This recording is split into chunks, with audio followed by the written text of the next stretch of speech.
دیو رہنما ہمارے علماء ہو کبھی درپیش جو کوئی مسئلہ پوچھ لیں حاضر ہوں ہم ان کی بارگاہ۔ الحمدللہ رب العالمین والصلاة والسلام علی سید المرسلین اما بعد فاعوذ باللہ من الشیطان الرجیم بسم اللہ الرحمن الرحیم الصلاة والسلام علیک یا رسول اللہ وعلی آلک واصحابک یا حبیب اللہ الصلاة والسلام علیک یا نبی اللہ وعلی آلک واصحابک یا نور اللہ۔ مدنی چینل کے ناظرین، پروگرام ہے دارالافتاء اہل سنت، اس میں آپ کو خوش آمدید کہتے ہیں۔ اللہ رب العالمین ہم سب کو علم نافع عطا فرمائے اور جو کچھ علم دین کی باتیں سیکھے سمجھیں، اللہ رب العالمین ہم سب کو عمل پیرا ہونے کی توفیق عطا فرمائے۔ ہمارے پیارے رسول صلی اللہ علیہ وآلہ وسلم کا فرمان عظمت عالی شان ہے، ان اول الناس بی یوم القیامہ اکثرہم علیہ صلاۃ۔ قیامت کے دن میرے سب سے زیادہ قریب ترین وہ ہوگا جو مجھ پر کثرت سے درود پڑھتا ہوگا۔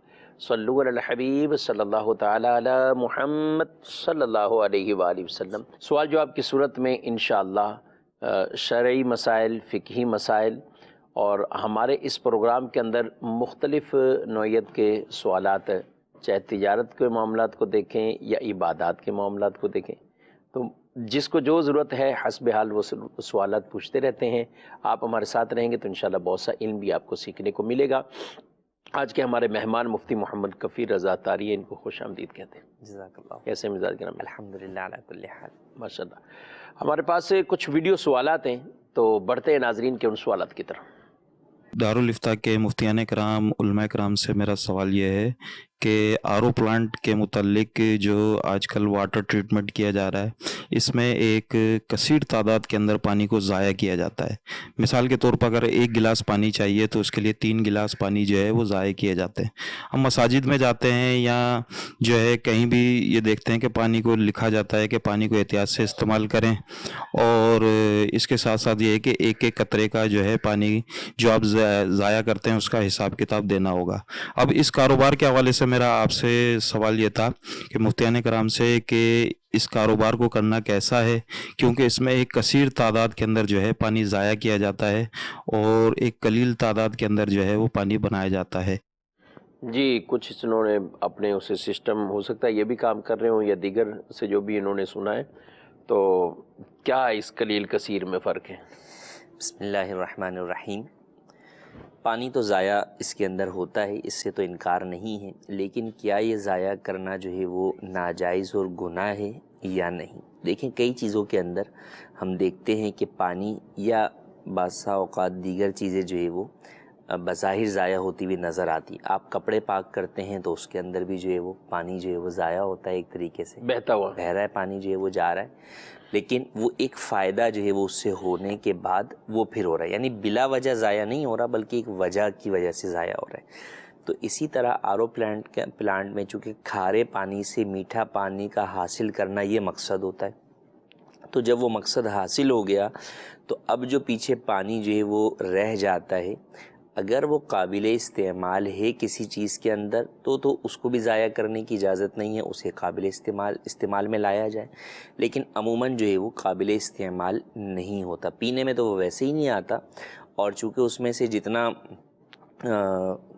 صاف پانی یا میٹھا پانی جو ہے وہ اس میں سے لے لیا جاتا ہے، اس کے بعد بقیہ پانی میں اور زیادہ جو ہے وہ نمکیات جو ہے وہ بڑھ جاتی ہیں، تو اس لیے وہ اور دیگر چیزوں کے اندر بھی جو ہے وہ استعمال کے قابل نہیں رہتا۔ تو اب اس کا استعمال کے قابل کوئی چیز جو ہے وہ نہیں ہے، نہ اس سے آپ نہا سکتے ہیں کہ بال خراب ہو جائیں گے، کپڑے دھونے کے اندر وہ جھاگ جو ہے وہ نہیں بناتا، یا اگر آپ گاڑی وغیرہ پہ دھونے میں استعمال کریں گے تو زنگ لگنے کا اندیشہ ہے، تو یوں اب اس کا کوئی مفید استعمال جو ہے وہ باقی نہیں رہا۔ تو ایسی صورت کے اندر اب اسے بہانے میں، نالی میں بہا دینے میں کوئی حرج نہیں ہے، اس میں کوئی گناہ نہیں ہے۔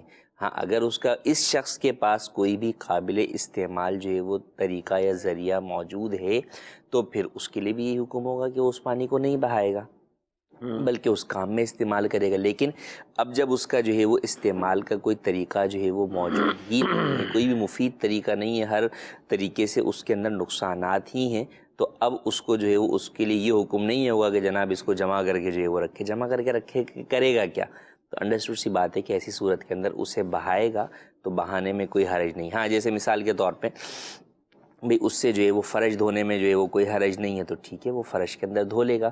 لیکن جو لوگ یہ کام کر رہے ہیں پلانٹ لگائے ہوئے ان کے پاس تو ڈھیروں ڈھیر کثیر جو ہے وہ ٹینک جو ہے وہ اس طرح کا پانی جمع ہو جاتا ہے. کتنے فرش دھوئیں گے، کتنے فرش جو ہے وہ دھوئیں گے یا کتنا جو ہے وہ چھڑکاؤ جو ہے وہ باہر جو ہے وہ کریں گے. تو وہ باہر زیادہ پانی نکالیں گے تو گلی محلہ جو ہے وہ خراب ہوگا. تو نتیجتاً یہی ہے کہ اس کو ان کو جو ہے وہ نالی وغیرہ کے اندر ہی جو ہے وہ ڈرین کے ذریعے سے ہی ضائع ہی کرنا ہوگا. تو اس میں گناہ نہیں. ٹھیک ہے. یہ کاروبار پانی کا اس میں کوئی مسئلہ تو نہیں؟ کاروبار پانی پانی کا وہ کاروبار منع کرتے ہیں، یعنی پانی تو پینے کی چیز ہے جی، اس کو بھی آپ بیچ رہے ہیں. دیکھیں بنیادی طور پر اگر کوئی شخص جو ہے وہ پانی جمع کر لیتا ہے کسی جگہ پر ذخیرہ کر لیتا ہے تو اب وہ اس کی ملک میں آ گیا. اب اپنے ملک میں آئے ہوئے پانی کو وہ بیچ بھی سکتا ہے. ہاں سامنے ایک مسلمان ہے کہ جو جناب جو ہے وہ پیاس سے مر رہا ہے اور آپ بولیں نہیں میں پانی جو ہے بیچے بغیر جو ہے وہ دوں گا نہیں، اس کے پاس پیسے نہیں ہیں، یہ ایک جدا کیفیت ہے کہ بھئی اس کی ہرگز اجازت نہیں ہوگی. لیکن عام طور پر جس طرح منرل واٹر یا جو ہے وہ یہ RO والا سسٹم کے ذریعے سے جو پانی جو ہے وہ بنا کر یا اس سے میٹھا پانی حاصل کر کر بیچتے ہیں تو اس میں حرج نہیں. حدیث پاک میں جہاں منع کیا گیا وہاں دو چیزیں ہیں. ایک یہ کہ جہاں سے قدرتی پانی لیا جا رہا ہے جیسے سمندر کا پانی ہے، دریا کا پانی ہے یا کنویں کا پانی ہے، اب کوئی شخص جو ہے وہ اس کے اوپر روک لگا دے کہ بھئی تم یہاں سے پانی نہیں لے سکتے، جو کہ اس کی ملکیت بھی نہیں، کوئی اس کی ملکیت بھی نہیں ہے، اور میں پانی اسی وقت لینے دوں گا جب مجھے پیسے دو گے، تو اب یہ جائز نہیں ہے. ٹھیک، اس کی اجازت نہیں ہے. لیکن اب اگر کسی کے گھر میں جو ہے وہ اپنا ذاتی جو ہے وہ کنواں ہے، وہ کہتا بھائی میرے گھر میں نہیں آیا، میرے گھر میں اپنے گھر میں آنے کی اجازت جو ہے وہ نہیں دیتا. یا کسی نے انہی ذرائع سے سمندر دریا سے پانی کو اسٹور کر لیا اپنے ٹینک کے اندر، اب وہ اپنے ٹینک سے جو ہے وہ لینے سے منع کر سکتا ہے سامنے والے کو. اور اگر اس سے لینے کے اوپر وہ کوئی پیسوں کا تقاضا کرتا ہے تو وہ جائز ہے کہ وہ اپنی ملکیت والا پانی جو ہے وہ بیچ رہا ہے، اس میں حرج نہیں. ٹھیک ہے، یعنی پانی کا کاروبار بھی کر سکتے ہیں. اب اس میں وہ یہ بیسک چیزیں تو ضروری ہوں گی کہ جو کہا گیا واقعی اگر اسی شرائط کے مطابق ہو. یعنی بات کہتے ہیں نا کہ ہم اس کو یوں کر کے اس میں یہ کیمیکل استعمال کر کے باقاعدہ جو بھی اس کو ایک منرل بنایا جاتا ہے، تو یہ اگر واقعی اسی طرح ہے تو فابیا. اب اگر کہنا کچھ اور ہو اور نہ کرتے ہو تو پھر جیسے عام تجارت میں دھوکہ ہے. دھوکہ دہی تو بہرحال کاروبار کے اندر چاہے وہ پانی کا ہو یا کسی بھی چیز کا ہو اس کی اجازت نہیں ہے. اور خاص طور پہ جو غذائی چیزیں ہوتی ہیں ان کے اندر صحت کے اعتبار سے نقصان جو ہے وہ زیادہ ہوتا ہے. تو اس لیے بھی اور زیادہ اس کے اندر جو ہے وہ ممانعت آئے گی کہ بھئی دھوکے کی اجازت کسی بھی طور پر نہیں. یعنی بعض دھوکے وہ ہیں جو کسی کا ویسے مال ہتھیا لیتے ہیں، اور بعض وہ دھوکے ہیں کہ جو باقاعدہ ایسا دھوکہ ہے کہ جو دوسرے کی جان کو خطرہ ڈال دے اور دوسرے کی صحت کو خراب کر دے. تو اس میں بہرحال ایک انسانی صحت کی ظاہر ہے ان کے تحفظ کا شریعت مطہرہ نے وہ حکم ارشاد فرمایا ہے. اور اس میں تو کسی طرح کا کوئی بھی دھوکہ ہے ہی دھوکہ، اس کی تو اجازت نہیں ہوگی کہ چاہے کسی کو آپ نارمل کسی اور چیزوں میں دھوکہ دیں. لیکن جہاں انسانی صحت کے ساتھ بھی کھیلا جا رہا ہے تو وہاں اس کی اور شدت سے ممانعت ہوگی. فی زمانہ بڑے افسوس سے کہنا پڑتا ہے لوگوں کے کیفیات حالات ہر وقت اپنا ہی مفاد پیش نظر رکھتے ہوئے، چاہے ادویات کا معاملہ ہو 100% جانتے ہوئے کہ یہ وہ نہیں ہے یا اس کے اندر فلاں طرح کا دھوکہ پایا جا رہا ہے، لیکن اس کے باوجود وہ ادویات تھما دیتے ہیں. اسی طریقے سے مجھے بتایا کفیل صاحب کسی نے کہ ڈاکٹر صاحب نے جیسے دوائیاں لکھ کے دیں، ہم لینے گئے اور لے کر آئے، وہ بہت مہنگی ملی، کہیں دور سے لے کر آئے، اور وہ آ کر جو بھی ایک نارمل کوئی ہاسپٹل ہوگا کہ وہاں کے جو بھی عملہ ہے اس کو دی کہ بھئی یہ ڈرپ ہے، یہ انجیکشن ہے، یہ مریض کو چڑھا دیں، لگا دیں. تو اب انہوں نے لے لیا اور اس کے بعد مزید کچھ کہا کہ بھئی اور لے کر آؤ، یہ لے کر آؤ. اتنی دیر وہ بنانا شروع ہو گئے جو بھی اس کی ڈرپ تیار کرتے ہیں اور وہ لگا دی. اور بعد میں ہوا کہ بھئی اس کو کوئی خاص فائدہ ہی نہیں پہنچا، کچھ اس کو نظر نہیں آیا. پھر ایک دوسرے ڈاکٹر صاحب نے جب چیک کیا اور پچھلی دوائی چیک کی تو بولے یہ دوائی لگنے کے بعد بھی اس کو کوئی فائدہ نہیں ہوا تو ایسا نہیں ہو سکتا، یہ کب لگی ہے، آپ نے اپنے سامنے لگوائی ہے؟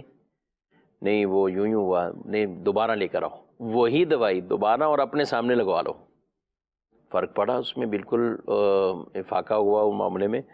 تو نتیجہ یہ نکلا کہ پہلے جو دوائی تھی وہ دوائی لگی ہی نہیں، یعنی وہ تو بیچارہ جو خریدنے والا تھا اتنی دور سے لے کر آیا، سب کچھ کر کے آیا، دوائی اس کو نہیں لگی، اور اس کی جگہ جو بھی نارمل ایک ڈرپ تھی وہ لگا دی گئی، اور بیچارہ مریض اپنی جگہ اٹکا رہا۔ اور یہ دوائی ظاہر ہے لوگ بیچ دیتے ہیں دوبارہ جا کے میڈیکل سٹور والوں کو، کتنا یعنی لوگوں کی صحت کے ساتھ اس طرح کھیلنا۔ وہی بات ہے کہ لوگ جو ہے وہ یعنی سامنے والے کی جان لینے کے بھی جو ہے وہ اپنے صرف جو ہے وہ 4 پیسے کمانے کے لیے سامنے والے کی جان لینے کی بھی جو ہے وہ پرواہ نہیں کر رہے۔ تو یہ ایک مسلمانوں کا یہ ایک اوور آل جو ہے وہ سمجھیں کہ جو بھی ایسے لوگ ہیں ان کا جو ہے وہ ان کے لیے ایک المیہ کی بات ہے معاشرے کے لیے، کہ ان کی وجہ سے جو ہے وہ لوگوں پر سے اعتماد جو ہے وہ پھر اٹھتا چلا جا رہا ہے، اور کئی چیزوں کے اندر لوگ جو ہے وہ پھر حقیقی جو درست بات ہوتی ہے اسے بھی تسلیم کرنے سے انکار کر دیتے ہیں۔ تو مسلمان کی تو شان یہ ہے کہ وہ جو ہے وہ دھوکہ نہیں دیتا، کہ فرمایا کہ جو دھوکہ دے وہ ہم میں سے نہیں ہے حدیث پاک میں، تو لہٰذا ایسا جو ہے وہ ہرگز نہیں ہونا چاہیے۔ جی مزید سوال۔ کوئی مغرب کی نماز پڑھنے گیا اور وضو کر رہا تھا کہ پہلی رکعت ہو گئی، پہلی رکعت میں جو امام صاحب نے قرات کی وہ اس نے سن لی، اب امام کے سلام پھیرنے کے بعد اس نے اپنی نماز پوری کرنی تھی، کھڑا ہو گیا، اب جو امام صاحب نے پہلی رکعت میں جو تلاوت کی تھی سورہ، کیا یہ وہی سورت تلاوت کر سکتا ہے؟ جی بالکل، وہ صورت بھی تلاوت کر سکتا ہے، لیکن وہی صورت تلاوت کرنا اس کے لیے ضروری نہیں ہے، یعنی اس کے لیے ترتیب میں امام کی قرات کی ترتیب برقرار رکھنا ضروری نہیں، یہ اپنی کوئی بھی صورت بھی اپنی فوت شدہ رکعت میں پڑھ سکتا ہے، اور اگر وہی صورت تلاوت کر لے تو اس میں بھی کوئی حرج نہیں۔ ٹھیک ہے، ان کا لوگ پریشان ہوتے ہیں نا کہ ہمیں پیچھے سے تو قرآن یا اس ترتیب سے تو یاد نہیں ہے، تو اب ہم کیا کریں؟ تو اپنی نمازوں میں ان کو جب پڑھ سکتے ہیں، یعنی امام نے جیسی سلام پہ رکھ، پھر اپنی رکعت میں یہ خود ترتیب جو بھی ان کو، اچھا اس میں ترتیب رکھی ہوں گی، اب 2 رکعتیں جیسے ان کو ایک 2 رکعتیں رہ گئی ہیں، تو اب ان 2 رکعتوں میں ترتیب جو ہے وہ یہ رکھیں گے کہ جو صورت جو ہے وہ پہلے جو ہے وہ پڑھی ہے بعد والی رکعت کے اندر اس کے بعد والی صورت کی ہی تلاوت کریں۔ ٹھیک ہے، مزید۔ میری اسپیئر پارٹ کی دکان ہے، میرے پاس سامان لینے کے لیے مختلف کسٹمر آتے ہیں، ان میں مکینکس بھی ہوتے ہیں، اور مکینک کا تقاضا یہ ہوتا ہے کہ جب میں کسٹمر کے ساتھ ہوں تو آپ نے بل جون سا ہے وہ کسٹمر کا ہی بنانا ہے، اور میرا بیچ میں کمیشن رکھ لینا ہے، اور میں بعد میں آ کر آپ سے پیسے لے جاؤں گا، اور جب میں اکیلا آؤں گا تو مجھے آپ نے میرا مطابق بل بنانا ہے، یا میں آپ کو کسٹمر بھیجوں تو اس میں آپ نے میرا کمیشن شامل کرنا ہے۔ یہ اس طرح کرنا کیا میرے لیے جائز ہوگا کہ اس کے پیسے میں بیچ میں رکھ کر بل بناؤں؟ جزاک اللہ خیرہ۔ جی دیکھیں، کسٹمر کو لے کر آنا، اور اس صورت کے اندر جو دکاندار ہے عمومی طور پر جب بھی کوئی فرد اس طرح کسٹمر کو لے کر آتا ہے تو وہ یہ کسٹمر کو امید دلاتا ہے کہ میں ساتھ چل رہا ہوں تو میں آپ کو سستا جو ہے وہ سامان دلوا دوں گا، تو اب نارمل سے ہٹ کر زیادہ جو ہے وہ اس کا تقاضا کرنا یہ بہرحال جو ہے وہ جائز نہیں ہے۔ اس میں تو گویا کہ آپ کسٹمر کو سستا نہیں بلکہ مہنگا سامان دلوا رہے ہیں اپنے کمیشن کی صورت میں، تو یہ جائز نہیں ہے، اس کی ہرگز اجازت نہیں ہے۔ کمیشن لینا جائز ہے مگر اس کی مختلف صورتیں ہیں۔ اولاً تو یہ کہ وہ واضح طور پر بتا دیا ہو آپ نے، اور جس سے کمیشن لے رہے ہیں وہ اپنی آمدنی میں سے جو ہے وہ کمیشن دے گا۔ اب اگر آپ نے جو ہے وہ کسٹمر سے جو ہے وہ کمیشن لینا ہے تو آپ کسٹمر سے بات کر لیں کہ بھئی میں آپ کو جو ہے وہ سامان دلوانے لے کے لے جاؤں گا تو اس میں سے آپ مجھے اتنا کمیشن دیجیے گا۔ دکاندار سے کرنا ہے تو آپ نے ایک جنرل دکاندار سے بات کر لی کہ بھئی میں آپ کے لیے گاہک لے کر آؤں گا اور آپ مجھے جو ہے وہ اتنا % کمیشن جو ہے وہ دیجیے گا۔ تو اب اس پھر کمیشن کے اندر بھی دار و مدار عرف کے اوپر ہوتا ہے کہ بھئی عرف کے مطابق کتنا % کمیشن ہے، یہ نہیں کہ اپنی مرضی سے آپ جتنے چاہے اس میں جو ہے وہ پیسے جو ہے وہ تقاضا کر لیں یا سامنے والا دے دے۔ تو عمومی طور پہ جو ہمارے ہاں اس طرح کی صورتیں ہوتی ہیں، کسی کو سامان دلوا کر اس کی قیمت میں ہی جو ہے وہ پیسے زیادہ کروا دیے جاتے ہیں، یہ طے بھی نہیں ہوتا اور یہ کمیشن کی جائز صورتوں میں عموماً نہیں ہوتا۔ تو یہ اور ان کو پتہ ناجائز چلے بھی ہے، بالخصوص اور اس کے کسٹمر لیے۔ کو دھوکہ دینا ہی ہے، اس کو پتہ لے کہ میں اکیلے مال لینے جاتا تو مجھے یہ چیز جو ہے نا 1500 کی پڑتی، اور ابھی ان کے ساتھ گیا ہوں تو مجھے 1800 روپے کی پڑ رہی ہے، تو انڈرسٹوڈ سی بات ہے کہ وہ اس بات پر کبھی بھی راضی نہیں ہوگا، تو ایسا کرنا جو ہے وہ جائز نہیں۔ ٹھیک ہے، اور جب پتہ چلتا ہے ان کو تو پھر ساری چیزیں واضح بھی ہوتی ہیں، ظاہر ہے کہ آدمی دوسرے سے بدظن بھی ہوتا ہے، یہ سب کہ میں اس کے ساتھ گیا ہوں۔ کئی لوگ مارکیٹ میں بیٹھے جی ہوتے ہیں، لوگ ان کی معرفت سے یوں لینا چاہ رہے ہوتے ہیں کہ یار چلو کوئی چیز سستی مل جائے گی اور اچھی مل جائے گی، اور اس کے کمیشن کے چکر میں وہ چیز بھی اس کو مہنگی ملی اور الٹا کچھ اور بھی چیز بھی جیسی تھی اس نے اعتماد دلایا اور وہ لے لی اس نے۔ تو یہ کمیشن ایجنٹ کو ظاہر ہے ان چیزوں میں تو خیال کرنا ہوتا نا، کہتے ہیں نا گاڑی اگر بکوانی ہے تو آپ کمیشن والوں کو اپنے ساتھ ملا لیں، اگر آپ نے اس کو ملا لیا نا تو وہ سامنے والے کو خود ہی مطمئن کر لے گا، حالانکہ اس کا کمیشن کتنا ہوگا اس میں، بالفرض کسی کو 20 لاکھ کی گاڑی دلائے تو 20,000 روپے اس کا کمیشن ہوگا۔ اب یہ اپنے اس 20,000 کے حصول کے لیے چاہے اس بیچارے کے 20 لاکھ روپے وہ ایک طرف لگا دیں جی اور اس کو خود ہی اپنی طرف سے اعتماد دلا دیں، تو یہ جھوٹا اعتماد دلانا یہ کیا ہے اس کو؟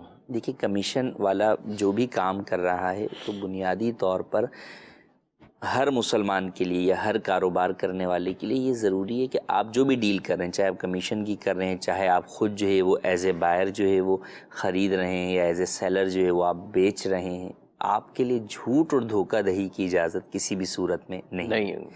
آپ اپنے کسٹمر کی چیز بکوانے کے لیے سامنے والے کسٹمر کو دھوکہ نہیں دے سکتے، آپ اپنے کمیشن کے حصول کے لیے آپ اسے جو ہے وہ چیز جو ہے وہ جیسی تیسی جھوٹ بول کر بیچ نہیں سکتے، کہ یہ بہرحال آپ کے حق میں جو ہے وہ حرام ہے، اور کئی صورتوں میں آپ کا کمیشن بھی جو ہے وہ حرام ہو جائے گا، تو لہٰذا اس کی ہرگز اجازت نہیں ہے۔ یہ چاہے گاڑی والے ہوں، چاہے جو ہے وہ زمین والے ہوں، مکان والے ہوں، بس اوقات پتہ ہوتا ہے کہ یار یہ اس کے اندر جو ہے وہ پرابلم ہے، اس مکان کے اندر یہ اس گاڑی میں جو ہے وہ پرابلم ہے، اور سامنے والا پوچھتا بھی ہے نہیں آپ بے فکر ہو کے لے لیں، میں ہوں نا، یہ کہہ کر اسے بیچ دیا جاتا ہے، حالانکہ اس کو پتہ ہوتا ہے کہ اس میں پرابلم ہے، وہاں پر یہ پرابلم جو ہے وہ واضح سامنے بیان نہیں کرتا، تو ایسا کرنا جو ہے وہ بہرحال جو ہے واضح طور پر جو ہے وہ حرام ہے، سامنے والے کو دھوکہ جو ہے وہ دینا ہے، تو اس کی ہرگز اجازت نہیں۔ جی مزید سوال۔ مفتی صاحب نے پچھلے سلسلے میں فرمایا تھا کہ چادر سے ہاتھ باہر نکال پہ باندھیں، یہ ضروری ہے کہ اگر اندر باندھیں گے کیا نماز نہیں ہوگی کیا؟ اس کے بعد میرے رحم فرما دیں، جزاک اللہ خیر۔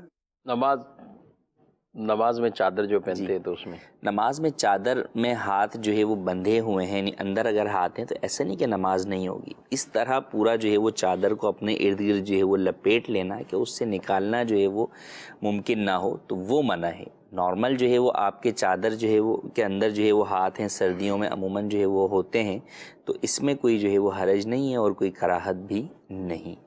ٹھیک ہے، وہ ویسے بتایا ہوگا کہ زیادہ بہتر صورت یہ ہے کہ آپ باہر اگر نکال سکتے ہیں تو نکال لیں، اور باقی چادر تو کھلی ہوتی ہے، مطلب وہ ایسی کوئی نیچے سے بندھی ہوئی نہیں ہوتی کہ آپ ہاتھ چھوڑیں تو آپ کے ہاتھ باہر نہیں آئیں گے، اللہ اکبر کرنے کے لیے بھی آپ کے ہاتھ کانوں تک وہ یوں نہیں اٹھ پائیں گے، تو اگر اس طرح کی چادر کوئی باندھ لیتا ہے تو پھر ظاہر ہے اس کی تو ممانعت ہی رہے گی، اس سے منع ہی کیا جائے گا، لیکن عام نارمل جس طرح ہے تو اس میں کوئی حرج نہیں ہے۔ جی مزید۔ میرا نام محمد مبشر عالم ہے۔ میرا سوال مفتیان دین سے یہ ہے کہ ایک شخص ہے جو اپنی زوجہ کو نہ اپنے ساتھ رکھا ہوا ہے، نہ ان کا نفقہ اٹھا رہا ہے، اور نہ ہی کوئی مسئلہ حل کر رہا ہے ان کا، یعنی جیسے کھانے پینے کے اخراجات ہیں، بچے وغیرہ کی تعلیم ہے، کسی مسئلے میں وہ کوئی کام نہیں کر رہا ہے اور ساتھ بھی نہیں رکھا ہوا، اور نہ ہی وہ طلاق دے رہا ہے، تو ایسے شخص کے لیے کیا شرعی حکم ہوگا، اور ایسے معاملے میں جو خاتون پھنسی ہوئی ہیں ان کے لیے کیا شرعی رہنمائی ہے کہ وہ ایسے سلسلے میں، ایسے معاملے میں کیا کریں کہ جس سے وہ ان معاملات سے بچ سکیں اور اپنے آپ کو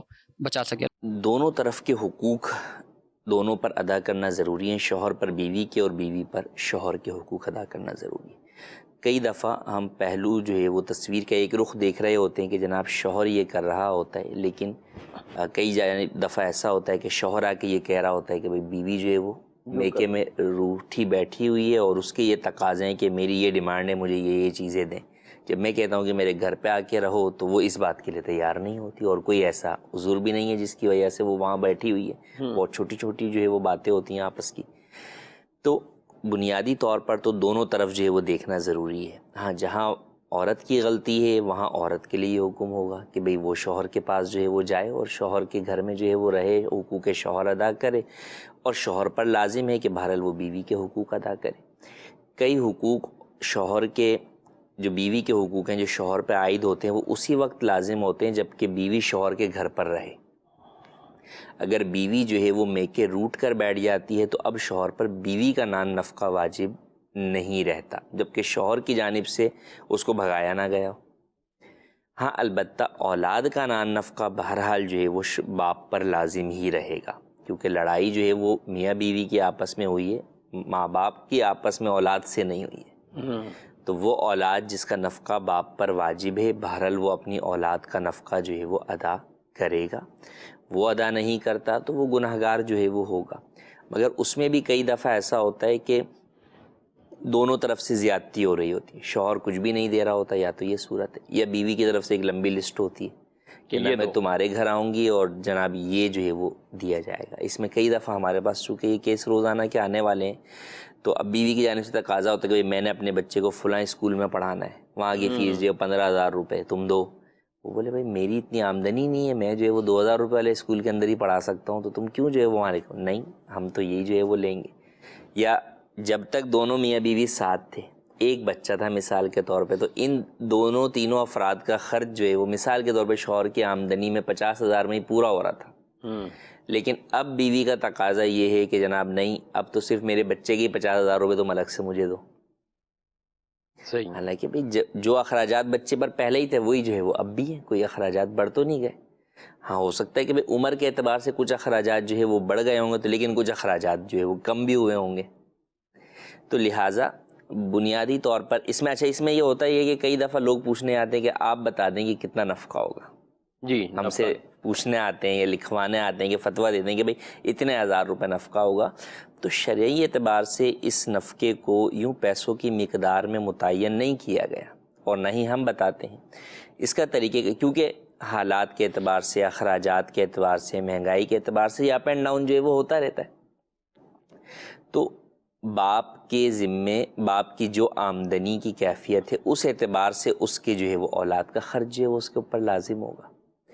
ہاں آمدنی اس کی بالکل بھی نہیں ہے تو ایسا نہیں ہے کہ خرچ لازم نہیں ہے، وہ اس پر لازم ہے کہ بھئی وہ کمائے اور بنیادی جو ضرورت کی چیزیں ہیں وہ اپنی اولاد کے لیے جو ہے وہ پوری کرے۔ تو اس میں باہمی رضامندی کے ساتھ ہی جو ہے وہ طے کرنا ہوتا ہے، اور اس میں یہ بھی ضروری نہیں ہے کہ آپ پیسے ہی دیں۔ اگر آپ ساز و سامان دے سکتے ہیں کہ بھئی یہ لیں راشن جو ہے وہ میں آپ کو پرووائڈ جو ہے وہ کر رہا ہوں، ٹھیک، یا بچے کی اسکول کی فیس ہے میں خود جو ہے وہ اسکول میں بھائی جو ہے وہ دے کر جو ہے آ رہا ہوں، بچے کی کاپی پینسل ہے میں جو ہے وہ خود آپ کو جو ہے وہ لا کر جو ہے وہ دے دیتا ہوں، تو کوئی پیسے دینا جو ہے وہ سامنے والے فریق کو یا پارٹی کو ضروری نہیں ہے، آپ جو ہے وہ یہ اخراجات جو ہے وہ انہیں پرووائڈ جو ہے وہ کر دیں۔ اور کسی اماؤنٹ کے اوپر باہمی رضامندی سے کوئی اماؤنٹ طے ہو جائے تو اس کے دینے میں بھی کوئی حرج نہیں ہے۔ تو بہرحال بنیادی چیز اس کے اندر یہی ہے کہ دونوں ایک دوسرے کے حقوق ادا کریں۔ ہاں بیوی شوہر کے حقوق ادا کرتی ہے، شوہر بیوی کے حقوق ادا نہیں کرتا، اس کو اپنے گھر سے نکال دیتا ہے، یا جو ہے وہ ایسی چیزیں جو ہے شوہر کرتا ہے جو کہ واقعی عذر بنتی ہیں عورت کے لیے اس سے جدا ہونے کے لیے، تو اب شوہر کے اوپر دو باتیں لازم ہیں کہ یا تو اپنی ان برائیوں کو ختم کرے اور عورت کو اپنے پاس رکھے اور اس کے حقوق ادا کرے، اور اگر یہ ممکن نہیں ہے تو پھر قرآن فرماتا ہے وہ تسریحٌ بِإحسان کہ پھر بھلائی کے ساتھ اسے چھوڑ دو۔ تو شوہر پہ پھر یہ لازم ہے کہ جب بیوی کے حقوق ادا نہیں کر سکتا تو اسے طلاق دے کر فارغ کر دے۔ یعنی یوں بیٹھے بٹھائے 10 سال 15 سال یوں گزار دینا کہ نہ جو ہے وہ اس کو اپنے پاس بلا کر اس کے حقوق جو ہے وہ ادا کرنا، اور نہ جو ہے وہ اسے طلاق دینا، بلکہ کئی دفعہ تو ایسا ہوتا ہے کہ بعض لوگ ایسے ہوتے ہیں کہ وہ باقاعدہ خود اپنی بھی اگلی شادیاں کر چکے ہوتے ہیں جی، اور وہ یہ کہہ رہے ہوتے ہیں کہ نہیں تمہیں رکھنا بھی نہیں ہے اور تمہیں ہم نے لٹکا کے ہی جو ہے وہ رکھنا ہے، معاذ اللہ۔ تو ایسے ظالم لوگ بھی ہوتے ہیں، تو اس کی اسلام میں ہرگز اجازت نہیں ہے۔ قرآن کریم میں بھی اس بات سے منع کیا گیا کہ تم جو ہے وہ اسے معلقہ نہ چھوڑو کہ نہ ادھر کی ہو نہ ادھر کی رہے، نہ وہ بیچاری آگے اپنی زندگی کسی اور سے نکاح کر کے گزار سکتی ہے، نہ ہی تم اسے اپنے جو ہے وہ پاس رکھ کر اس کے حقوق ادا کر رہے ہو۔ تو جو ایسا کر رہا ہے تو وہ سخت گناہ گار ہے۔ ایسے شخص پر لازم ہے کہ یا تو بیوی کو رکھے، حقوق ادا کرے یا پھر جو ہے وہ اسے طلاق دے کر فارغ کر دے تاکہ وہ آگے اپنی زندگی جو ہے وہ کسی کے ساتھ گزار سکے۔ بہرحال عورت کے لیے کیا حکم ہے، جیسے انہوں نے کہا کہ ایسی صورت میں عورت کیا کرے، تو عورت کے لیے حکم یہی ہے کہ جب تک شوہر اس کا طلاق یا خلا نہیں دیتا زبانی یا تحریری، تو یہ عورت آگے نکاح نہیں کر سکتی۔ اب اس کے لیے ہونا کیا چاہیے، خاندان کے بڑوں کو بٹھا کر اور دیگر ایسے افراد جو کہ مقتدر ہیں، جن کے پاس جو ہے وہ اختیارات ہیں، ان کے ذریعے سے شوہر کو اس بات پر مجبور کرنا چاہیے کہ تم جو ہے وہ بیوی کو طلاق دے دو، لیکن بہرحال طلاق لینی شوہر سے ہی ہوگی یا خلا لینا شوہر سے ہی ہوگا۔ جی، بڑی ڈیٹیل اور تفصیل کے ساتھ آپ نے یہ باتیں تو ارشاد فرمائی۔ اچھا، بعض اوقات یہ ہوتا ہے کہ صلح ہو رہی ہوتی، اب وہ کہتے نہیں جو پیچھے 3-4 سال گزر گئے نا وہ پیسے دو، یہ 3-4 سال جو گزرے ہیں ناراضگی میں گزر گئے، اس میں علاج میں بھی خرچہ ہوا، کسی اور چیز میں بھی خرچہ ہوا، تو سارا بل بنا کے پورا وہ رکھ دیے سامنے کہ یہ اتنا خرچہ ہوا ہے، یہ آپ پہلے دے دو، پھر اس کے بعد ہم صلح کی طرف آئیں گے۔ اس میں شوہر کیا کرے؟ دیکھیے، اس کے اندر نفقہ عمومی طور پہ جو ہمارے ہاں ہوتا ہے کہ عورت ناراض ہو کے آ گئی یا شوہر نے ہی جو ہے وہ بھیج دیا، لیکن کوئی نفقہ طے نہیں ہوتا آپس میں باہمی رضامندی سے کہ بھئی اتنا نفقے کی ادائیگی کی جائے گی، تو اس ٹائم میں جو بھی عورت جو ہے وہ دور رہی تو نفقہ لازم ہی نہیں ہے، یا اگر عورت شوہر کے گھر میں ہی رہی اور شوہر ہی غائب تھا اور نفقہ نہیں دیا تو وہ ان ایام کا نفقہ شوہر کے اوپر لازم اس اعتبار سے نہیں ہوگا کہ وہ جو ہے وہ ادا کرے۔ ہاں، کئی بعض صورتوں کے اندر یوں لازم کہ عورت نے جو ہے وہ شوہر کے نام پر قرضہ لیا تو اب وہ علیحدہ صورت ہے، لیکن جو عموماً ہمارے یہاں صورت ہوتی ہے کہ عورت میکے جا کر جو ہے وہ بیٹھی ہوئی ہے اور اب پچھلا 2 سال یا 4 سال گزر گئے تو اب یہ پچھلے نفقے کا تقاضا کیا جاتا ہے، تو یہ تقاضا جو ہے وہ بنتا نہیں ہے۔ تو لہٰذا اولاً جب بھی آپ تقاضا کرنے جائیں پرانے کسی بھی نفقے کا، چاہے وہ اولاد کا ہو، چاہے جو ہے وہ علاج کے خرچے کا ہو، تو پہلے شرعی رہنمائی لے لیں کہ کیا یہ تقاضا ہمارا بنتا بھی ہے یا نہیں۔ صحیح، عمومی صورتوں کے اندر بنتا نہیں۔ ہاں، شوہر نے نہیں دیا تو ان میں کئی صورتوں میں شوہر گناہگار ضرور ہے، جہاں اس پر لازم توبہ بھی کرے، اولاد کا نفقہ تھا تو معافی بھی جو ہے وہ مانگے گا، وہ ساری چیزیں جو ہے وہ ہیں، لیکن بہرحال کئی جگہوں کے اوپر وہ نفقہ جب ٹائم پیریڈ گزر گیا تو وہ جو ہے وہ ختم ہو گیا، لازم نہیں ہوتا، اب اس کا جو ہے وہ تقاضا بعد میں نہیں کیا جا سکتا۔ ٹھیک ہے۔ اس میں جو اس طرح کے افراد ہوتے ہیں ناظرین کرام، ایک بات تو میں یہ ضرور ایڈ کروں گا، بعض اوقات ساری زندگی تو یہ ناراضگی میں گزار دیتے ہیں۔ کفیل صاحب، اگر ان کو پتہ چل جائے کہ وہ شوہر کا انتقال ہو گیا تو یہی بیوی جو کہ اب بیوہ بن چکی ہے یہ دوڑے دوڑے آ جائیں گے، نہیں میت ہوگی تو چہرہ تو دیکھنا ہی ہے نا۔ اچھا، ان کو پتہ چل جائے کہ بیوی فوت ہوگی، 20 سال گزارے تھے لڑائی میں، جدائی میں گزارے تھے، 20 سال ایک دوسرے کے چہرے شکل تک کی نہیں دیکھا، انتقال ہوا فوراً آ گئے۔ یعنی یہ بھی ایک عجب معاملہ ہے کہ جب پوری زندگی آپ نے ایسے گزار دی اور ہو سکتا ہے آپ کی اسی آپس کی ناراضگی اور اسی تکلیف کو ہی ایسا صدمہ لے کر وہ بیچارہ دنیا سے ہی چلا گیا یا بیوی چلے گی بالفرض، جی، دونوں طرف ہو سکتا ہے، تو اب بعد میں میت پر آ جانا بغیر کسی اس کے بھی وہاں پہ آ جانا، ٹھیک ہے، اچھی بات ہے، آنا چاہیے، لیکن جب آنا چاہیے تھا، جب صلح کرنی چاہیے تھی اس وقت نہیں کی، تو یہ انداز ضرور ہمیں دیکھنے چاہیے۔ اور عام اوورال بھی رشتہ داروں کے حوالے سے بھی بات کریں تو پتہ نہیں کیا ہوگا، ایک لمبی زندگی گزار دیں گے لڑائی کر کے کہ بس جیسے بہت بڑی کوئی زمینوں کا مسئلہ ہو گیا ہے، کوئی جائیدادوں کا ایسا مسئلہ ہو گیا، ہوتا نہیں ہے۔ لڑائیاں اس میں تو بہت کوئی نارمل سی چیزوں پر ہی ہوتی ہے، چھوٹی چھوٹی باتوں کے اوپر جو ہے وہ چھوٹی چھوٹی بڑا بھی ہو، کسی ایک آدھ کا رشتہ بالفر ٹوٹ جاتا ہے، بعض اوقات ایسا ہوتا ہے کوئی رشتہ ٹوٹ گیا، طلاق ہوگی، کچھ بھی معاملہ ہوگا، یہ بھی چیزیں ظاہر ہے معاشرے میں رہتے ہوئے اب کسی کے بیٹے نے دے دی، طلاق دے دی، ٹھیک ہے، اب آپ کہیں کہ میں پورے خاندان سے جی مقاطع کرنا ہے، رشتہ توڑنا ہے، ان سے توڑنا ہے، فلاں سے توڑنا ہے، نہ آئیں گے نہیں، نہ جائیں گے، اچھا جب میت ہوگی پھر سب آ جائیں گے، اور یوں ایک بیچ میں 15-20 سال نفرت کے گزریں گے، اس میں تکلیف دہ حالات وہ گزریں گے۔ ناظرین کرام، یہ جو ناراضگی ہوتی نا، شریعت کو قطع تعلقی کیوں پسند بالکل نہیں ہے اور اس پر وعیدوں کو کیوں بیان کیا؟ قطع تعلقی محض قطع تعلقی نہیں ہوتی، یہ دلوں میں نفرتیں، پھر آگے اولادوں کے اندر نفرتیں، پھر جب بھی بیٹھیں ایک دوسرے کی برائیاں، غیبتیں کرنا، ایک دوسرے کے حوالے سے حسد میں مبتلا ہو جانا، یعنی کئی گناہوں کا دروازہ کھلتا ہے۔ اس لیے قدم بڑھا کر آدمی صلح کر لے۔ ایسے شوہر یا ایسی بیویاں جو اپنی ضد اور انا میں، اور ہر وقت سوچ بیوی شوہر کو رہی ہے، شوہر بیوی کو رائے، لیکن ضد اور انا کسی کی یہ نہیں جا رہی کہ وہ صلح کی طرف آئے، آپ آگے بڑھے اور صلح کر لیں۔ جو دوسرے افراد ہوتے ہیں، رشتہ دار ہوتے ہیں، ان کو چاہیے کہ اس حوالے سے اپنا کردار ادا کریں اور ان کی صلح کروا دیں تاکہ آگے مزید نفرتیں نہ بڑھیں۔ ہمیں محبت بڑھانے والے کام کرنے چاہیے، نفرت بڑھانے میں اپنا کردار ادا نہیں کرنا چاہیے۔ ہماری ٹیم نے ایک سوال پیکج کی صورت میں بھی تیار کیا ہے، وہ دیکھتے ہیں کیا ہے۔ مشکلوں میں میرے خدا میری، مشکلوں میں میرے خدا میری، ہر قدم پر معاونت فرما، ہر قدم پر معاونت فرما۔ السلام علیکم۔ وعلیکم السلام۔ چاچا آپ آفس نہیں گئے؟ آج میں آفس اس لیے نہیں گیا، آج میری طبیعت صحیح نہیں تھی اور آفس کا کام میں گھر پر ہی کر رہا ہوں۔ مزمل کیا ہوا، کوئی مسئلہ ہے؟ 3 دن پہلے میں بازار گیا تھا تو وہاں سے مجھے ایک پوٹلی ملی تھی جس میں کچھ سامان تھا، اور میں 3 دن سے لگاتار بازار جا رہا ہوں کہ شاید جس کی پوٹلی ہے وہ مل جائے۔ تو کیا ہوا، اس کا مالک ابھی تک نہیں ملا؟ تم نے کھول کر دیکھا اس میں کیا ہے؟ اسی لیے تو پریشان بیٹھا ہوں میں یہاں پہ۔ میں سمجھا نہیں۔ اس پوٹلی میں 50,000 اور کچھ نئے زیورات ہیں۔ اچھا، لگتا ہے راستے میں کسی سے پوٹلی گر گئی ہے۔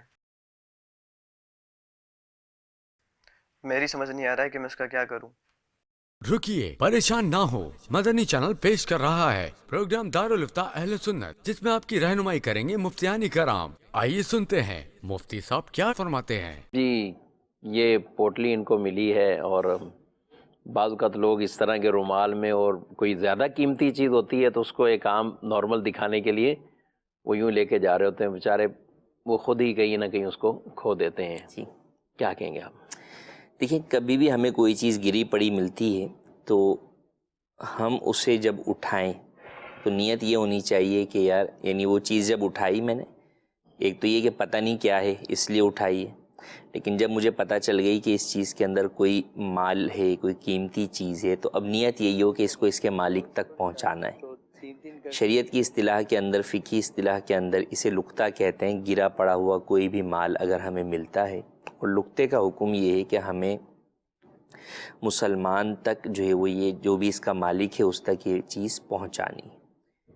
اب اگر ہم نے اپنے طور پر مالک تک پہنچانے کے جو ذرائع ہیں وہ اختیار کر لیے، وہ کیا ذرائع ہو سکتے ہیں؟ اعلان کر دیں گے آپ، فی زمانہ جدید ذرائع ہیں، سوشل میڈیا کے اوپر جو ہے وہ ڈال دیا جاتا ہے۔ آپ کو فلیٹ میں کوئی چیز ملی ہے تو فلیٹ کی لفٹ وغیرہ کے اوپر جو ہے وہ آپ لگا دیتے ہیں۔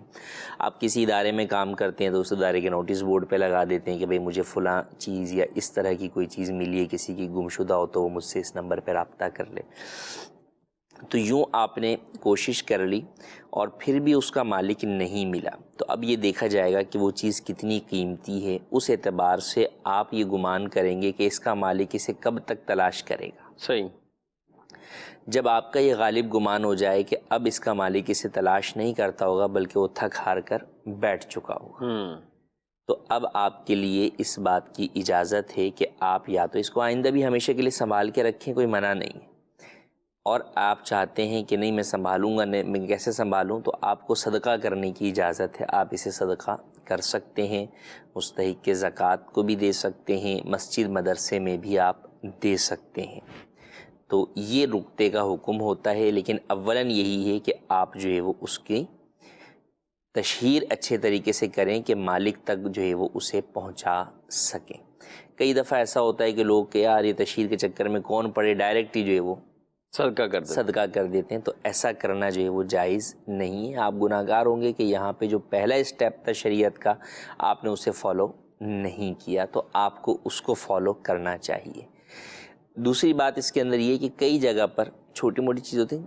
زیادہ اماؤنٹ ملتا ہے یا کوئی ایسی چیز ہوتی ہے تو وہاں پر قانونی تقاضے بھی بسا اوقات آ جاتے ہیں کہ آپ کو بہرحال جو ہے وہ اداروں کو انفارم کرنا ہوتا ہے, پولیس کو بتانا ہوتا ہے. تو اس چیز کو بھی خیال کریں, اپنی سیفٹی سائیڈ بھی جو ہے وہ آپ جو ہے نا وہ ملحوظ خاطر رکھیں.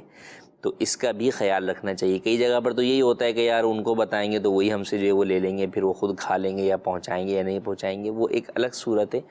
لیکن کئی ممالک ایسے ہیں کہ وہاں پر تو اگر آپ نے نہیں بتایا اور کل کو آپ لے کر گئے تو وہ آپ کے ہی ذمہ الٹا جو ہے وہ اور بھی کچھ ہو سکتا ہے, نقصان نہ ہو جائے کہ آپ پہ کوئی قانونی کارروائی نہ ہو جائے. تو وہاں پر آپ جو ہے بہرحال جو ہے وہ بتا دیں.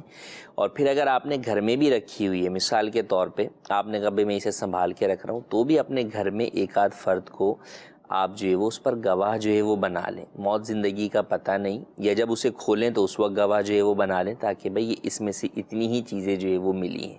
کل کو سامنے والا یہ تقاضا نہیں کرے گا نہیں اس کے اندر تو اور بھی چیز تھی وہ آپ نے رکھ لی اپنے پاس.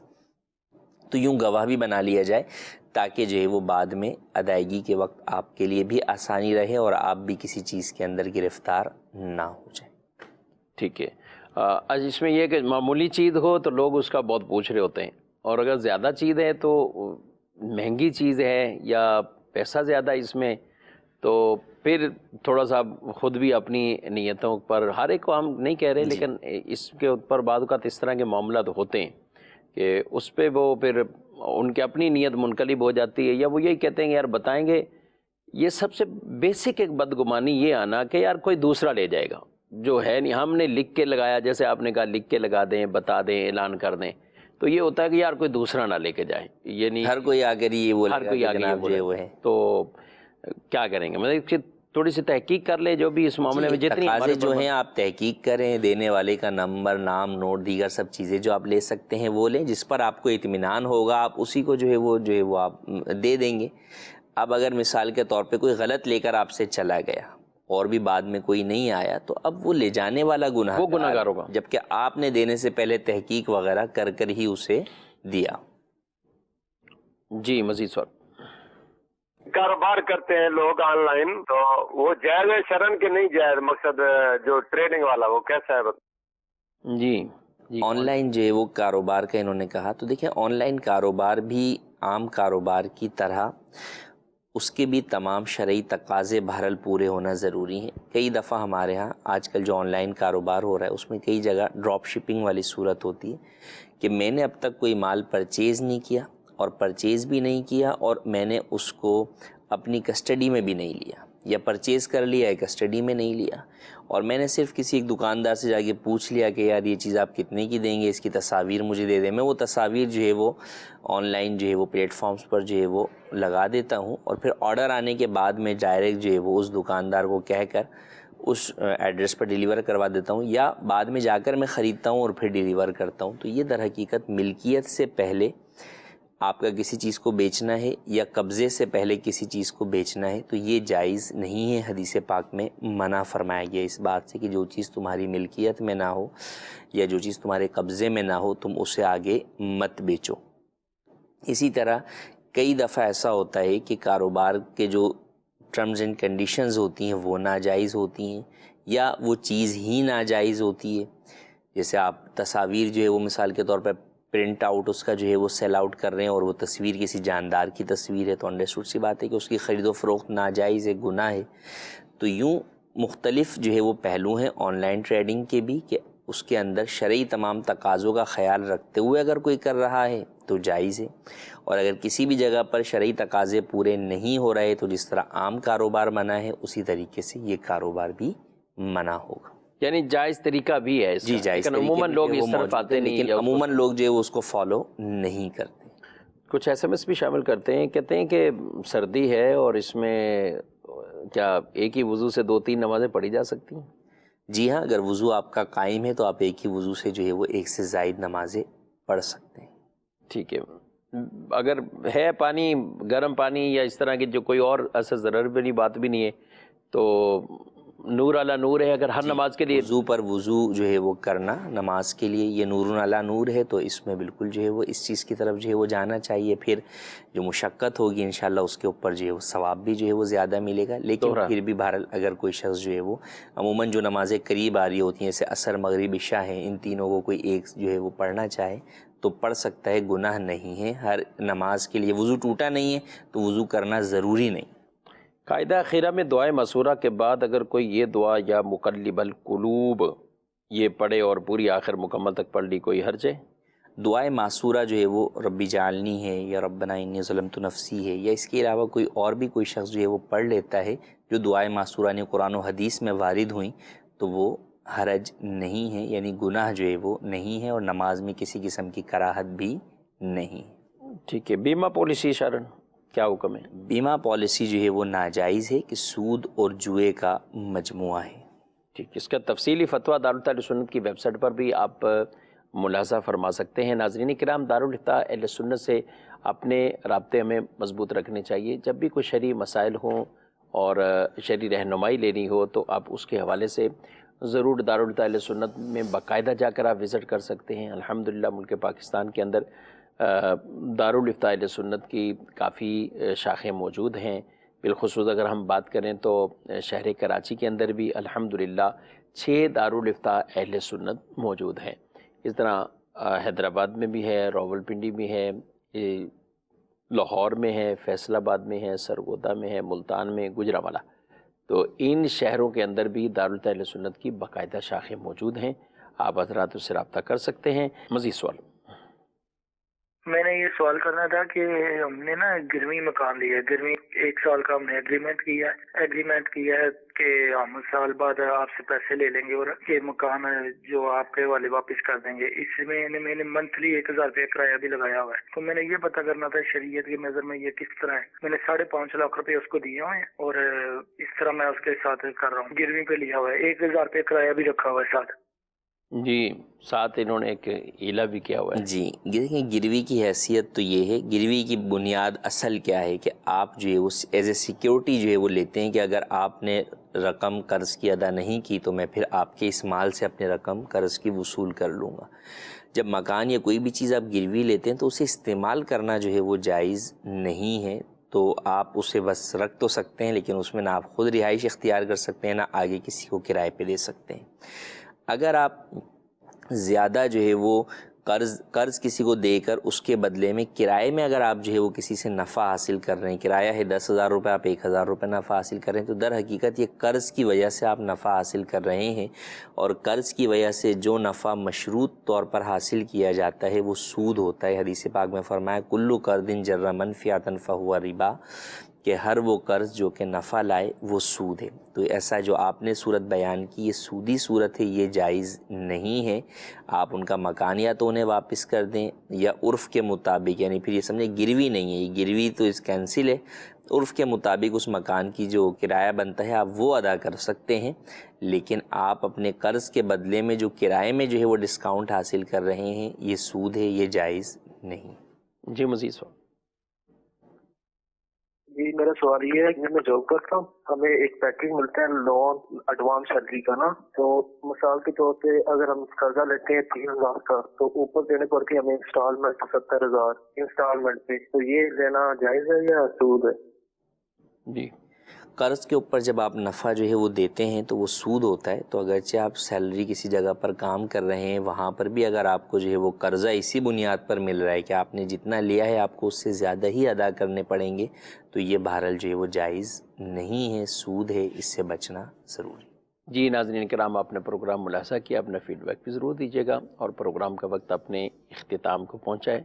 آپ سے اجازت چاہتے ہیں. مدنی چینل دیکھتے رہیں، نیکی کے کام خود بھی کرتے رہیں، دوسروں کو بھی ترغیب دلاتے رہیں. آمین بجاہ النبی الامین صلی اللہ علیہ وآلہ وسلم.